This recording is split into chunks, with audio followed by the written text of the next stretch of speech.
morning. My name is Charlie Tyler. I'm the pastoral minister here at the Unitarian Universalist Congregation of the Low Country. It's my pleasure to be able to introduce you to what we do and how we do it, and I hope that this is a meaningful time for you. I am going to encourage you, if you would, those of you who are a part of the UU Fellowship, how important it is to have that chalice lighting both here and in your own home. If you are able to and willing, just go ahead and find a candle, find something that lets us light our lights together, that we might be able to be united in this and encouraging each other. But before that, I also want to say these words to you as we continue to move forward. This opening word comes from Gretchen Haley.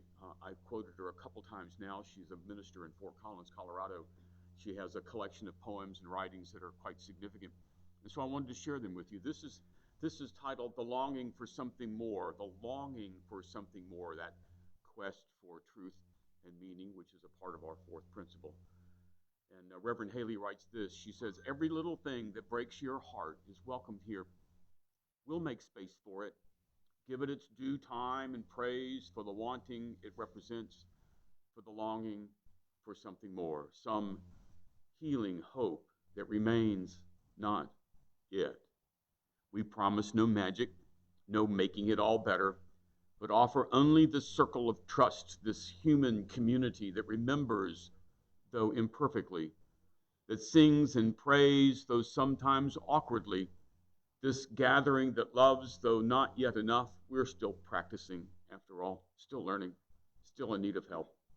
And partners like you, still becoming able to receive all this beauty and all these gifts we each bring. Come, let us be together. Thank you."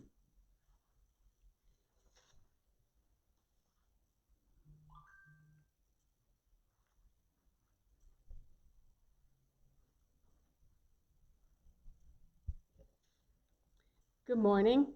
If you have printed out your order of service and you are at home watching now or later, please join with us in saying the words in the order of service as we light our chalice. We light this beacon of hope, sign of our quest for truth and meaning, in celebration of the life we share together.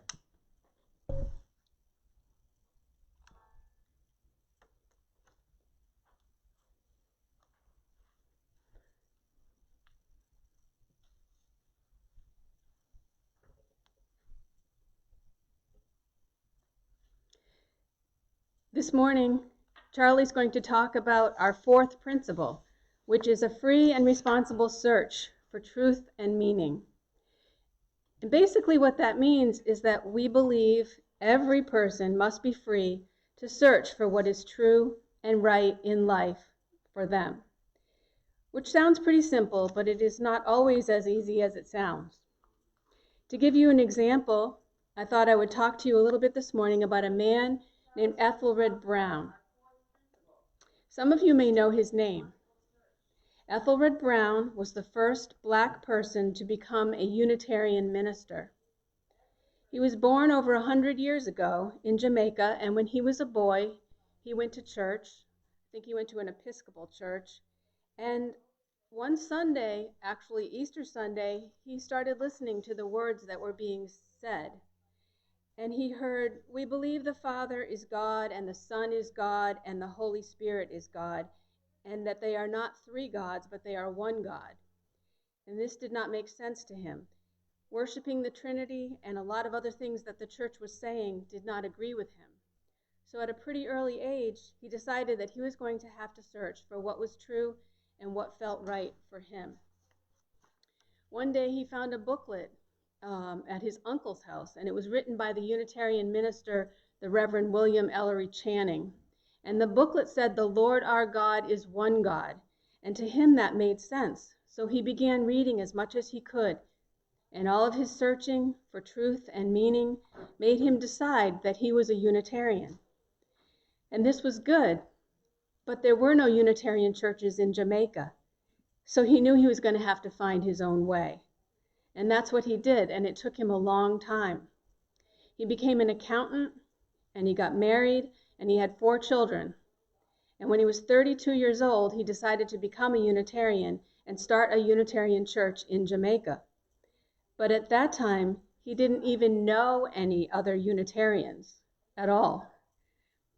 So he wrote a letter, and this is funny. He addressed the letter to any Unitarian minister in New York City, and he mailed it off.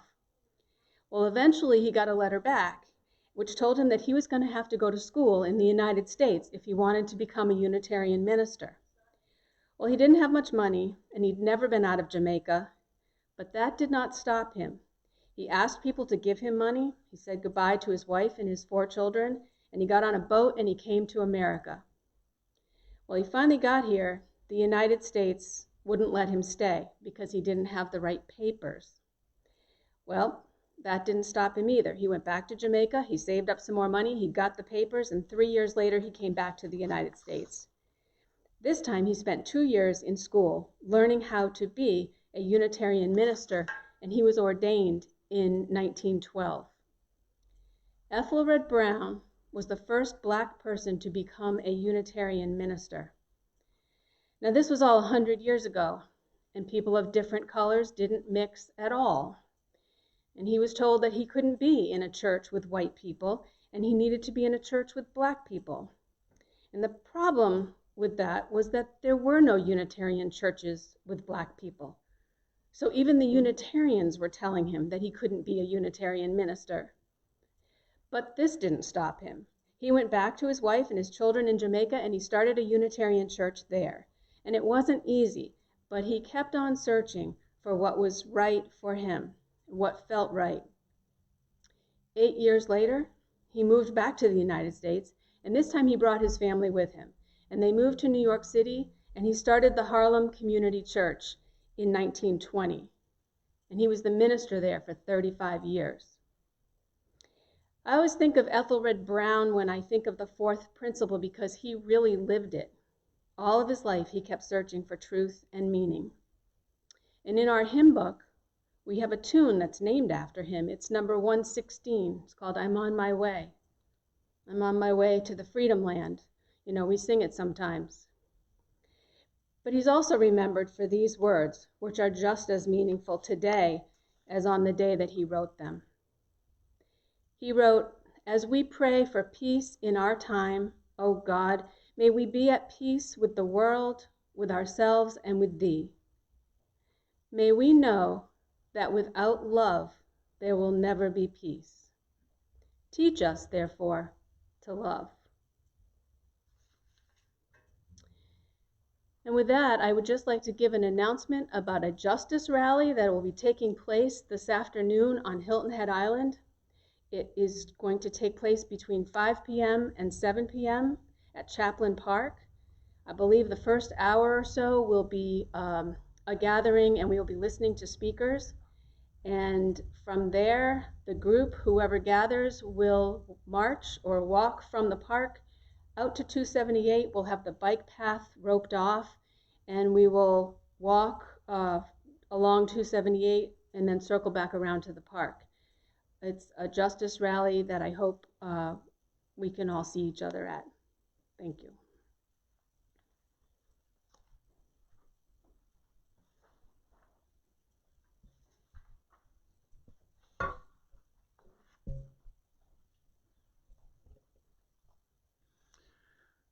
Charlie, Tyler, again, it is my great joy to be able to try and unpack a little bit of this 4th principle. If you think for a moment I'm going to be able to lead you, or even myself, to truth and meaning in life, I won't, only to encourage you to it.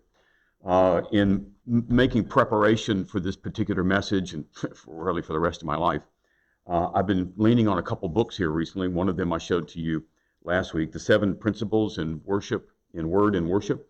It's a fabulous book that just begins to give us some insights into the principles that direct us.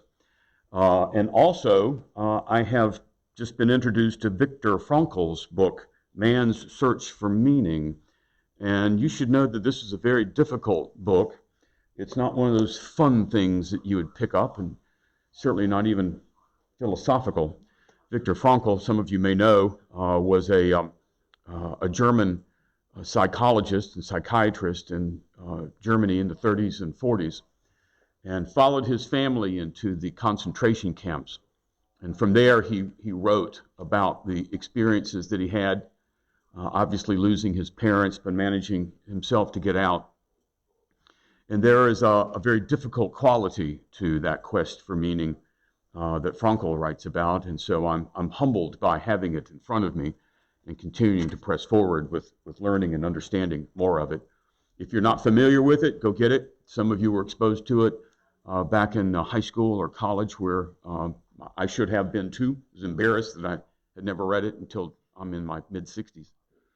So we gather together and begin to consider some of the truths around truth and meaning. There is inside of me this longing for something more.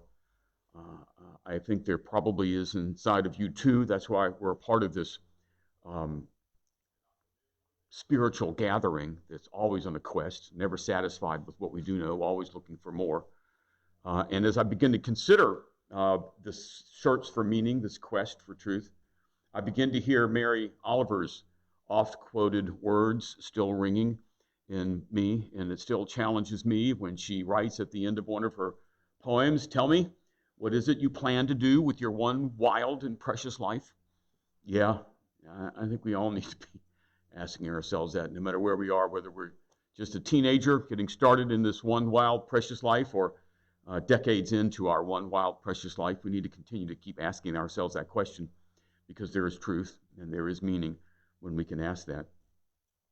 There is much that I love about the 7 principles in this denomination, but this is one, this free and responsible search for truth and meaning breathes life into me. I think one of the things that I hear most in that is the responsible part, that once we find it, we're to do something with it. We just don't sit down on it like we've just been handed a Christmas gift, but that we have a responsibility to do something with the truth, something with the meaning that we think we've just gathered in our life. And over the 60-something years that I've lived, I believe I have been on a constant quest for truth and meaning, even though sometimes I rested for far too long with what I thought was true, what I thought had meaning. And the older I get, the more open my eyes and heart seem to be for the new truths and for the new meanings that we keep running into all the time. For it's not just a closed book. It's not just an end of the journey. It's something that keeps moving on and keeps moving in deeper. Sometimes I think about the way that we can discover new things, and I'm reminded of the way our eyes work and the light spectrum that we can see, and it's always stunning to me to think how much we cannot see because our eyes can't see colors, images that other animals can, that other spectrums can, that there's so much more of this out there, so many different truths, not just Roy G. Biv, but the whole opening of the light spectrum. Along the way, I have discovered, and perhaps you have too, what I believed to be true wasn't, what I believed had meaning didn't, and we begin to leave those things behind, or we sieve them out and retool many of my thoughts. I have run through that sieve some of my old truths and retained core nuggets and some of my old meanings and retained core nuggets of that, and they still direct my thoughts and my heart. I also hear Khalil Gibran's words as he writes from his chapter on death and dying. He said, "If you would indeed behold the spirit of death, open your heart wide unto the body of life." Wow. If you really want to understand the meaning of this world, open your heart wide to the meaning of life, and you'll discover the significance of the end of your life. I'm still seeking to throw my heart wide open to the body of life, and I pray that none of us that are listening to these words are willing to stop throwing your heart wide open to this life. I also think of Diane Ackerman's words, and I've spoken them here before in the past, speaking about the life that we live and the end of life that we will all have. She says, "It began in mystery, and it will end in mystery, but what a savage, beautiful country lies in between." I wonder if we can ever look at it that way, that savagery, that beautiful at the same time. You see, it's not either or. We cannot sugarcoat it, nor can we shrink away from it. But between the mystery of our birth and the mystery of our death, there is a savage, beautiful country. And we're walking in that country, you and I, together. In the very helpful book I just mentioned to you, The 7 Principles in Word and Worship, Paige, Getty, who is a UU minister in Columbia, Maryland, writes about this 4th principle. And in the chapter that she contributed, she rightly draws our attention to our own mortality. She says, what kind of truth and meaning makes the prospect of death bearable?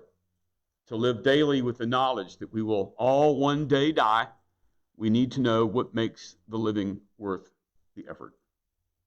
And so we come to this heady place, this weighty place, this holy space, this sacred space, where we seek to give truth and meaning to each breath we take, each part of the lives that we live. And the real question also, it seems to me, is not just how do we find truth and where do we find meaning, but the real question is, what will we do with that truth when we find it? What will we do with that meaning when it begins to unfold in front of us? Can a new truth, can a new insight, can new meaning be acted upon?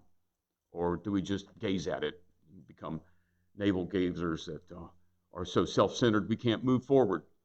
I think truth and meaning demand an action. We are, as a country, right now, again, it seems to me, to be on the cusp of transformation. In the middle of the worst pandemic in 100 years, we seem to be watching our country dismantle itself. We seem to be watching it pull apart at the seams. Some of us who are of my age or older have watched this happen before, and we know that coming out of that there is transformation, painful, difficult, but moving forward. And we've also seen here that as we have the high ideals of a country, of a democracy, of this great picture that we can have, we also know that everything that is still wrong about this country, its culture, its trajectory, now seems to be funneled into one tightly wound tornado tearing itself apart. And many are here in our country looking for truth and looking for meaning behind what's happening in our world. And I'll be honest with you, when I sat down to try and work this message out, I wasn't quite sure where my heart would take me, so I just let it go. And as I was preparing for this, I was drawn back to Robin DiAngelo's book, White Fragility, and why it's so hard for white people to talk about racism. We can't look for truth and we can't look for meaning in our world, at least in this country, without being really hard and bold with our own country and our own hearts about racism and about what is really significant in our world today. And I hear Reverend Getty's words loudly and clearly, and it speaks directly to our tribe, our people, this congregation, and others like us, progressives, who like to think that we're liberal and open-minded and have all the right places in our heart. There is a prophetic voice and a prophetic warning that comes from DiAngelo's book. And it's a truth that I and many others are uncomfortable with, and it demands that there be inner transformation leading to outer action or meaning in our world. And here's her warning. I want to read it to you. Here's the new truth I think that many of us are beginning to unpack in our own lives, and it leads to new meaning or action or doing in our world. DiAngelo writes this. She says, I believe that white progressives, by the way, that might be us, I believe that white progressives cause the most daily damage to people of color. Now, I'll be honest with you, when I saw that, I paused and thought, what on earth is she talking about? How can this progressive movement be damaging to a race? We're above that, aren't we? She goes on to say, I define white progressives as any white person who thinks he or she is not racist or is less racist or is in the choir or already gets it. White progressives can be the most difficult for people of color, because to the degree that we think we have arrived, we will put our energy into making sure that others see us as having arrived. That floored me. Yeah, and that's true. I find myself in that same boat as an individual who wants everybody to know that I have arrived. I'm progressive. I'm not a racist. But none of the energy will go into what we need to be doing for the rest of our lives.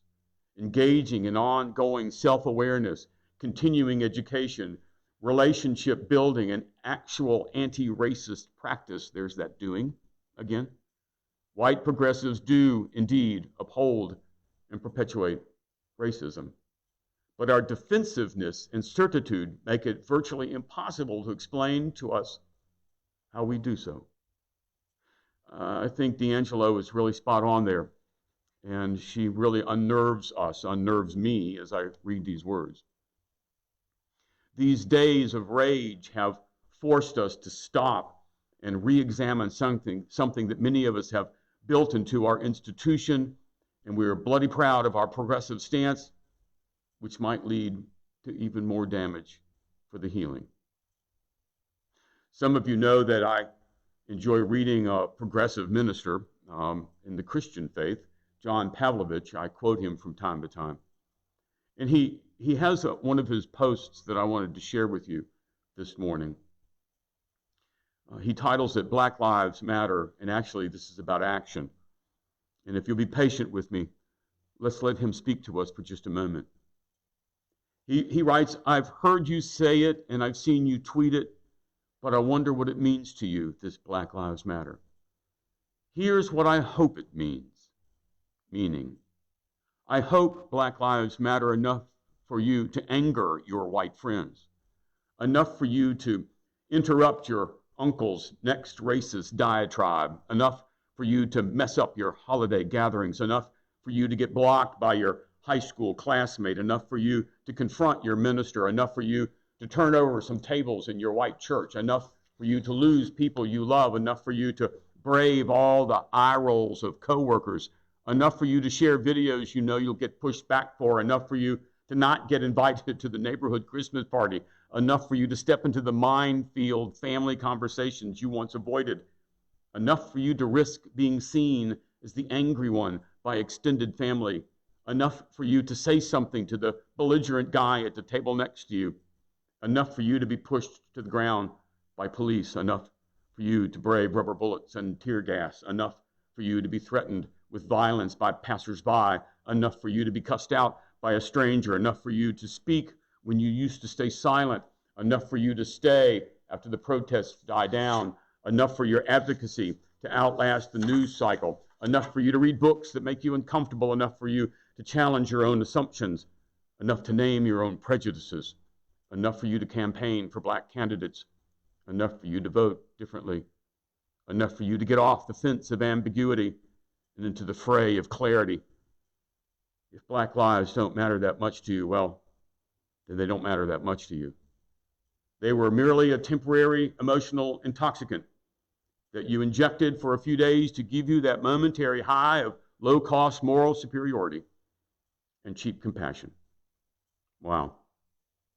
Does that penetrate your heart? Does that go straight to you? Yeah. It's exactly what Getty was talking about.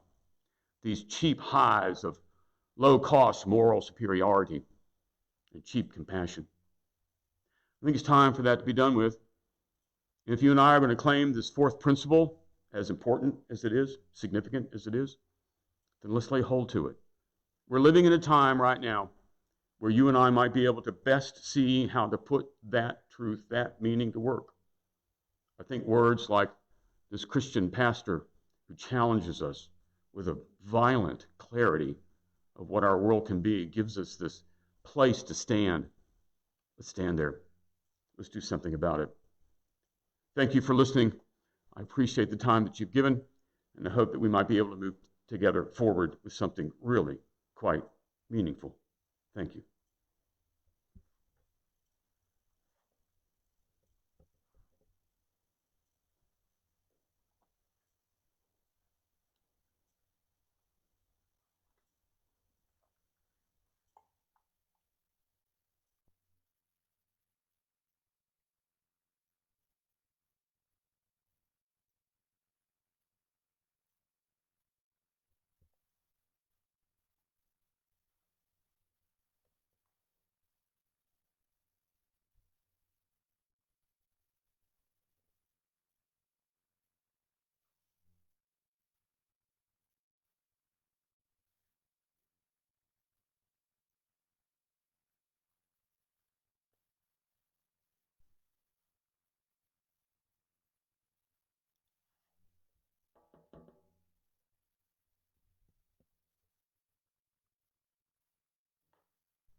Good morning. My name is Marcella Palmer, and I am a member of the music ministry here at the Unitarian Church. Barbara and Skip Minchie recommended that I sing this song as we go through this pandemic. The words are so appropriate, but I believe the song has taken on additional meaning as we protest the killing of George Floyd.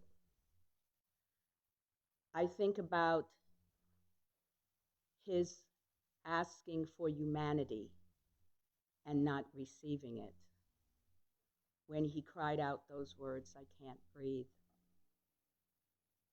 I think about the fear and hopelessness he must have felt calling out to his dead mother to help him, to save him.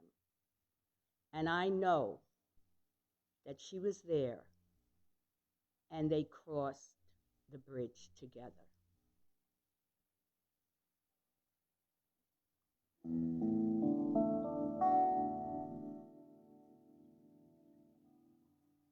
There's got to be a morning after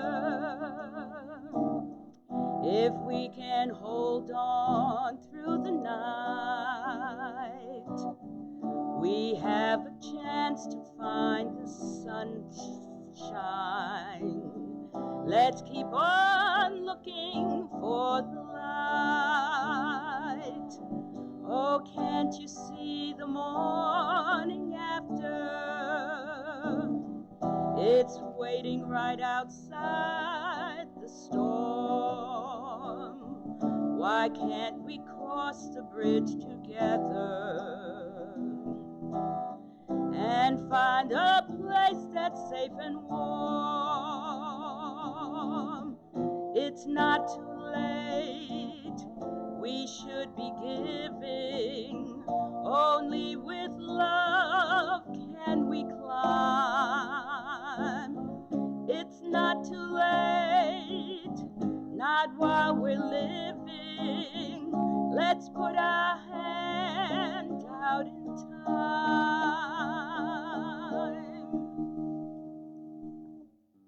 There's got to be a morning after if we can hold on through the night. We have a chance to find the sunshine. Let's keep on looking for the light.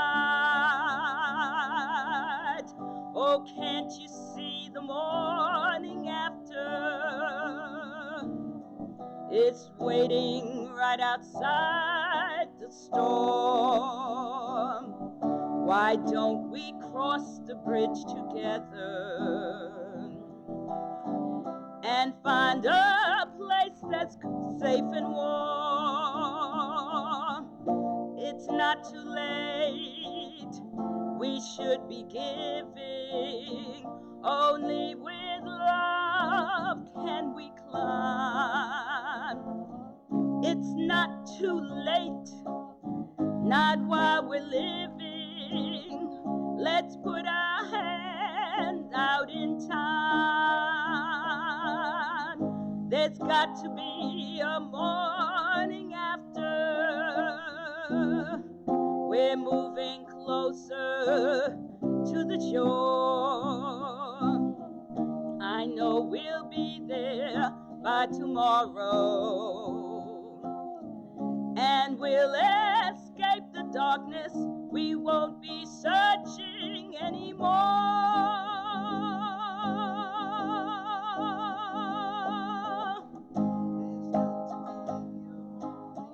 There's got to be a morning after. There's got to be a morning after. There's got to be a morning after. There's got to be a morning after. There's got to be a morning after.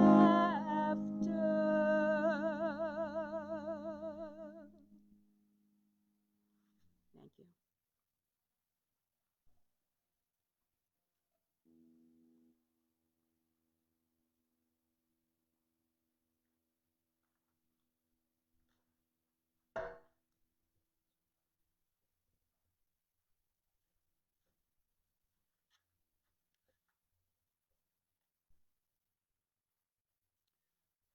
Yes, there absolutely has to be morning after. And I think many of us, as we search for truth and meaning in our lives, begin to see the light begin to come on, even though we have to go through some dark days ahead. I wanted to share this closing thought with you. Again, it comes from the 7 principles in Word and Worship, a benediction, if you will.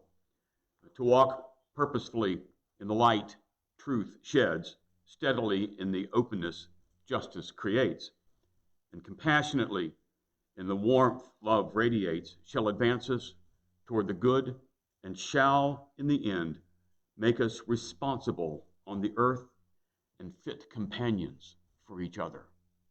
Fit companions for each other. Thank you.